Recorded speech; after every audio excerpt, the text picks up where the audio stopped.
নমস্কাৰ আৰকে নিউজ চাই থকাৰ বাবে ধন্যবাদ। এই মুহূৰ্তত অসমৰ লাখ লাখ মহিলাৰ বাবে দিবলৈ লৈছোঁ এটি ভাল খবৰ, কিয়নো মুখ্যমন্ত্ৰী হিমন্ত বিশ্ব শৰ্মাই ডাঙৰ ঘোষণা কৰিছে। একাউণ্টত সোমাব 10,000কৈ টকা। আপুনি যদি আত্মসহায়ক গোটৰ মহিলা তেন্তে ভিডিঅ'টো অলপো স্কিপ নকৰি প্ৰথমৰ পৰা শেষলৈ চাই থাকক। আৰু যদি চেনেলটো ছাবস্ক্ৰাইব কৰা নাই তেন্তে চেনেলটো ছাবস্ক্ৰাইব কৰি মোৰ লগত থাকক। হয়, মুখ্যমন্ত্ৰী হিমন্ত বিশ্ব শৰ্মাই সংবাদমেলযোগে ডাঙৰ ঘোষণা কৰিছে।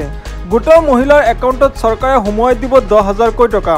তাৰ বাবে সমষ্টিভিত্তিক তালিকা প্ৰকাশ পাইছে। কোন সমষ্টিত কিমান তাৰিখে ধন বিতৰণ কৰিব মই সবিশেষ জনাই আছোঁ।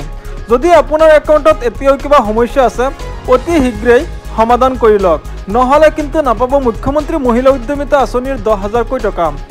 এতিয়া জানোৱা কোন সমষ্টিত কিমান তাৰিখে টকা প্ৰদান কৰা হ'ব। 22 আগষ্টত নলবাৰীৰ মহিলাই লাভ কৰিব ধন।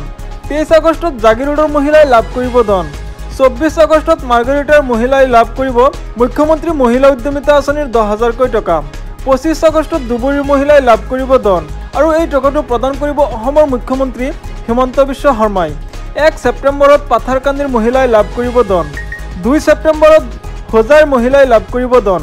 3 ছেপ্টেম্বৰত জালুকবাৰী আৰু লাহৰীঘাটৰ মহিলাই লাভ কৰিব ধন। 4 ছেপ্টেম্বৰত ঢেকিয়াজুলিৰ মহিলাই লাভ কৰিব ধন। 6 ছেপ্টেম্বৰত মানকাছাৰৰ মহিলাই লাভ কৰিব ধন। 16 ছেপ্টেম্বৰত গৌৰীপুৰৰ মহিলাই লাভ কৰিব ধন। 25 ছেপ্টেম্বৰত বিশ্বনাথৰ মহিলাই লাভ কৰিব ধন। 26 ছেপ্টেম্বৰত জোনাইৰ মহিলাই লাভ কৰিব ধন। 27 ছেপ্টেম্বৰত তিনিচুকীয়াৰ মহিলাই লাভ কৰিব ধন আৰু 28 ছেপ্টেম্বৰত বংখাঙৰ মহিলাই লাভ কৰিব ধন। হয়, মই পুনৰবাৰ কৈছোঁ, যদি আপোনাৰ একাউণ্টত কিবা সমস্যা আছে অতি শীঘ্ৰেই সমাধান কৰি লওক। 22 আগষ্টৰ পৰা 28 ছেপ্টেম্বৰলৈ বিতৰণ কৰা হ'ব মুখ্যমন্ত্ৰী মহিলা উদ্যমিতা আঁচনিৰ 10,000কৈ টকা।